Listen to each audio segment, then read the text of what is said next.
La mazir parlée comprend une quarantaine de consonnes. Seules 29 de ces consonnes sont retenues pour faire partie de l'alphabet ou du système graphique de la mazir standard au Maroc. Nous avons des consonnes occlusives et leurs correspondantes spirantes. Nous avons des fricatives, nous avons des emphatiques, nous avons des labiovélaires, nous avons des géminés ou des tendus en fonction des auteurs. Pour certains, il s'agit de géminés et pour d'autres, il s'agit de consonnes tendues. Nous avons également deux semi-voyelles en amazigh.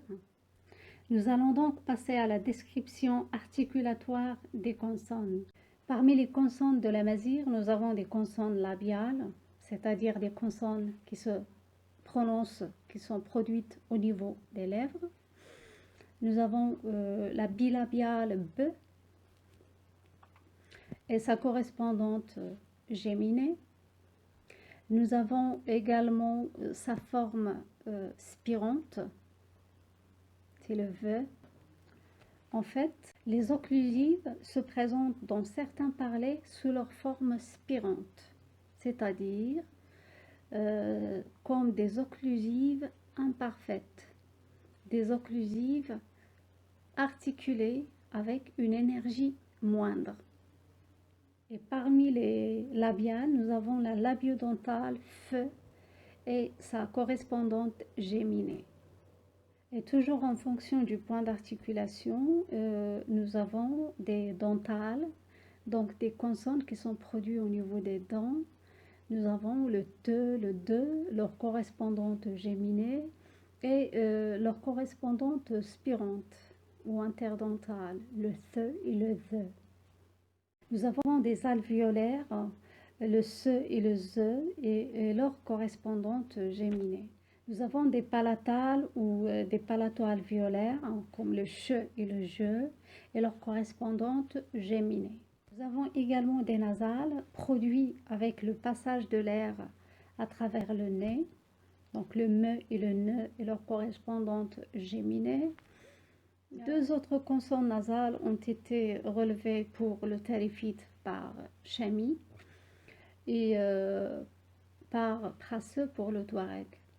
Parmi les consonnes de l'amazigh, nous avons des liquides comme le et le re et leur correspondante géminée. Parmi les consonnes de l'amazigh, nous avons également des vélaires qui sont produits au niveau du voile du palais. Donc nous avons que ge et leur correspondante géminée. Nous avons également leur correspondante spirante. Les vélaires occlusives deviennent spirantes dans certains parlers. Et en fonction toujours du lieu ou du point d'articulation, nous avons des uvulaires qui sont produits au niveau de la luette.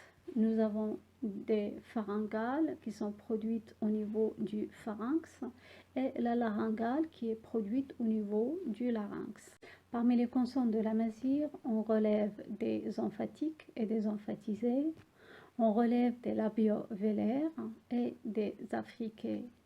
Nous allons parler de ces phénomènes la séance prochaine lorsque nous allons aborder les phénomènes spécifiques à l'amazigh. Et enfin, parmi les consonnes de l'amazigh, nous avons deux semi-consonnes ou semi-voyelles, le ye et le we et leur correspondante géminée. Les semi-voyelles sont en fait des consonnes sonores, des fricatives sonores, dont l'articulation se situe au même endroit que les voyelles qui leur correspondent.